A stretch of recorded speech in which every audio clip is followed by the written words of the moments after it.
ఎందరో మహానుభావులు అందరికీ వందనాలు.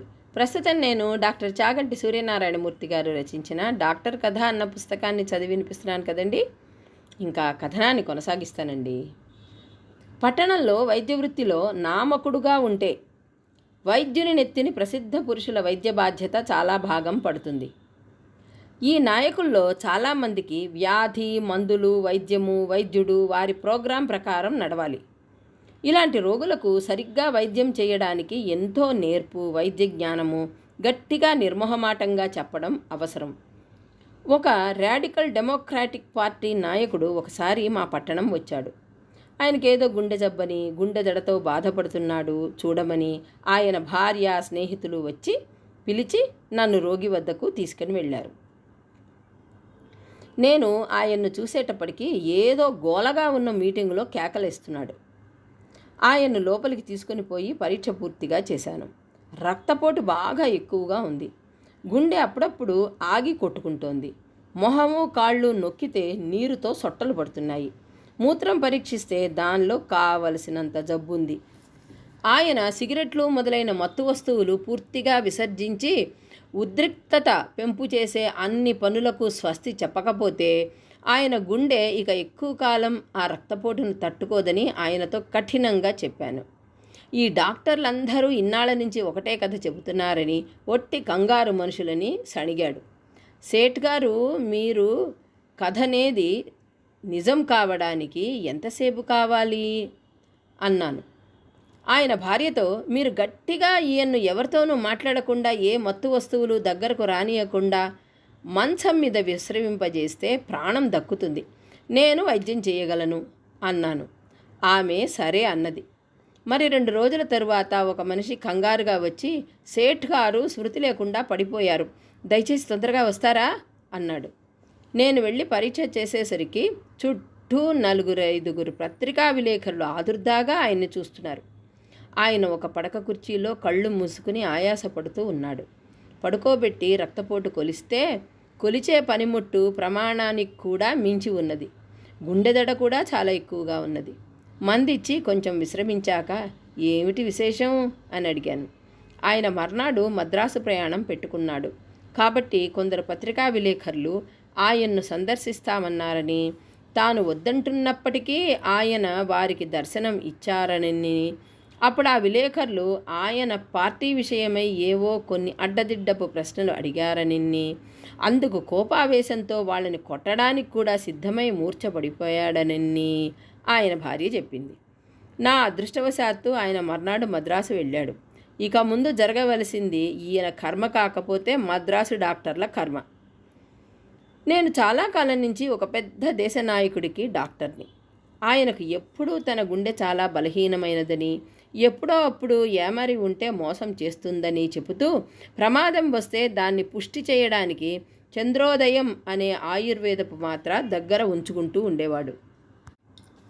ఆయన 80వ ఏట కాంగ్రెసు తరఫున ఎలక్షన్లో నిలబడి ప్రచారం చేస్తుంటే ఒక రోజున 103 డిగ్రీల జ్వరం వచ్చింది. చూడమని కబురు చేశాడు. నేను పోయి చూసేసరికి ఒక పక్క న్యూమోనియాతో చాలా బాధపడుతూ ఉన్నాడు. నేను చలోక్తిగా, ప్రచారం మీటింగులు కట్టిపెట్టి మంచం మీద పడుకుని వైద్యం చేయించుకోకపోతే మీ గెలుపును అభినందించే మీటింగు స్వర్గంలో దేవతలు చేయాల్సిందే, కానీ భూలోకంలో మేం చెయ్యలేము అన్నాను.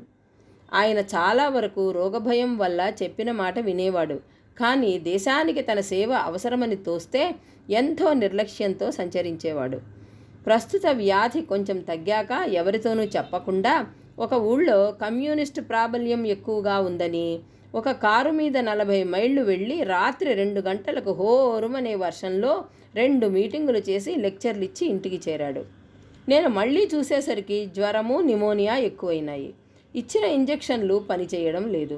మీరు ఎలక్షన్లో ఉన్నంత పట్టుదల జీవితం అంటే లేదండి మీకు. ఈ రోగం ఈ లెక్కని నా సాధ్యం కాదు అని మందలించాను. అవును, నిజమే, ఏం చెయ్యమన్నారు? హైకమాండ్ నన్ను ఈ ప్రాంతంలో కమ్యూనిస్టులకు ఓటు లేకుండా చెయ్యమని నియమించారు. నేను ఆ రాత్రి ఈ 2 మీటింగులు చేసి ప్రచారం చెయ్యకపోతే ఆ ఓట్లన్నీ కమ్యూనిస్టులకే పోయి నేను హైకమాండ్కి ఇచ్చిన హామీ నిరర్ధకం అవుతుంది. దాంతో ఆ ఊళ్ళో కాంగ్రెసు చచ్చిందన్న మాటే. అది జరిగాక నేను ఉంటేనేం చస్తేనేం, అక్కడికి 2 చంద్రోదయం మాత్రలు వేసుకున్నాను కాబట్టి మీరు చేయవలసిందేదో చెయ్యండి అని గర్జించాడు. పాపము, ఆయన విజయవార్త చూడకముందే వినకముందే కన్ను మూశాడు.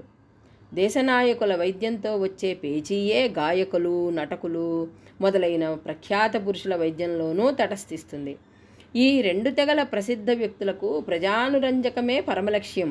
కాబట్టి సభుకుల మొప్పుల కోసం ప్రాణం కూడా లెక్కబెట్టరు. నేను మధ్యాహ్నం భోజనం చేసి నిద్రపోతుంటే నా స్నేహితుడొకడు నన్ను లేపి, ఒక సుప్రసిద్ధ గాత్ర విద్వాంసుడు జ్వరంతో బాధపడుతున్నాడు, దయచేసి చూడండి అని తీసుకొని వెళ్ళారు.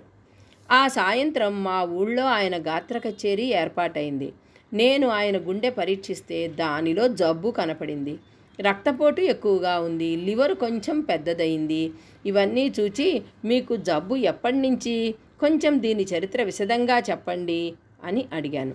అందుకు ఆయన తనకు ఒకసారి కామెర్ల రోగం వచ్చినట్లు, 2 సార్లు గుండె దెబ్బతిన్నట్టు, మద్రాసులో తన వైద్యులు కచేరీలు మానమని చెప్పినట్లు చెప్పుకొచ్చాడు. కచేరీ మానమనే కాదు, ఈ జ్వరం తగ్గే వరకు తిరిగి మద్రాసుకు ప్రయాణం కూడా మీరు మానాలని నేను చెబుతున్నాను అన్నాను. ఆయన నేను ఈ సాయంత్రం కచేరీ చేస్తున్నట్లు ఊరంతా ప్రచురించారు. రసికులు అనేకులు వినడానికి వస్తారు.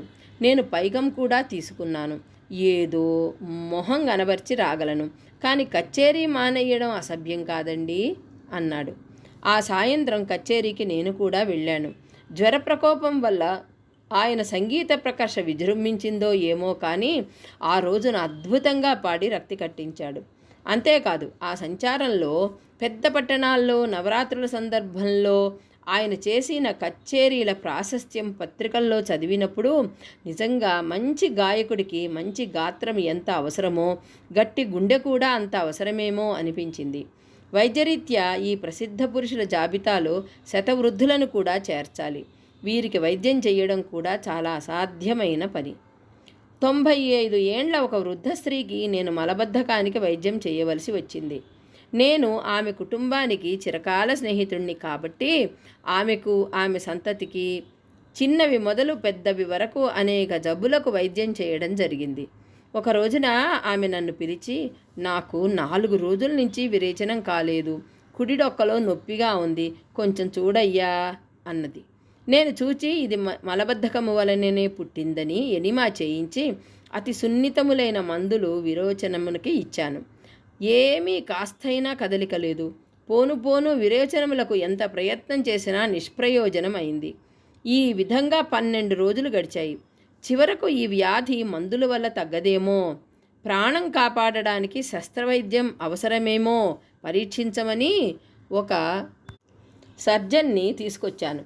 ఆయన ఎన్నో పరీక్షలు చేసి లోపలి పేగు మెలితిరిగిందని, ఆ వయస్సులో ఆమెకు ఆ జబ్బుకు శస్త్రం చేయడం ప్రాణమోసమని, ఇలాగే మందులు మాకులుతోటి కాలక్షేపం చెయ్యమని సలహా ఇచ్చాడు. ఆమె మాత్రం బాధపడలేక సర్జన్ను చూడగానే కడుపు కోసి ఆ మలం తీసేస్తే ఈ బాధ తగ్గుతుందని చెప్పింది. కానీ ఆ వైద్యం రోగం కంటే ప్రమాదమమ్మా అని ఆయన పెదవి విరిచాడు. అదేవిధంగా ఆమె బాధపడుతుంటే ఒక రోజున సర్జను, ఏవైతే అది అవుతుందని మీరు ఒప్పుకుంటే ఆపరేషన్ చేస్తానని కొడుకుతోనూ నాతోనూ అన్నాడు. ఆ స్థితిలో చేసే ఆపరేషన్ తట్టుకొన్నప్పటికీ తర్వాత బతికే 4 రోజులు ఆసనం గుండా కాకుండా పొట్టలో చేసిన రంధ్రం గుండా రోగి మల విసర్జన చెయ్యాలి. దీనికి ఆమె కొడుకులు ఒప్పుకోక, మీ చేతనైందేదో మందులతోటే చెయ్యండి, జరిగేదేదో జరుగుతుంది అన్నారు. అయితే నేను తీవ్రమైన మందులు విరేచనానికి వాడతాను, అవి వికటిస్తే ఆపరేషన్ సంగతి అప్పుడు చూద్దాం, ఏమంటారు అని సర్జన్తో చెప్పాను. ఆయన కూడా సరే కానిమ్మన్నాడు. ఆమెకు గంటకు ఒక తీవ్రమైన విరేచనకారి రసభస్మం కొద్ది మోతాదులో వాడుతూ దానివల్ల ఏదైనా ప్రమాదం వస్తే నిలవ తొక్కడానికి ఇంజెక్షన్ ఇస్తూ వైద్యం 2 రోజులు నడిపాను. ఆ తర్వాత ఒక ఎనిమా చేస్తే కొంచెం వాయువు, మలం బయటకు వచ్చాయి. దాంతోటి బతుకు జీవుడా అని మా అందరి ప్రాణాలు కుదుటపడ్డాయి. రోగికి తరువాత 2 రోజులకు సుఖ విరోచనమయ్యి బాధ తగ్గింది.